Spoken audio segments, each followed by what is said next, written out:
So here the object detection model is counting 6 cans, which is the average cans to have in your fridge.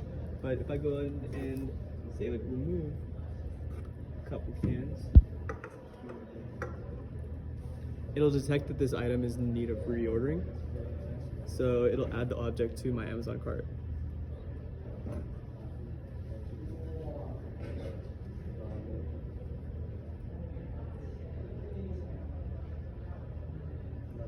Reel the phone. There's a cart. Oh wait, did it? Yeah. Yay. There it is.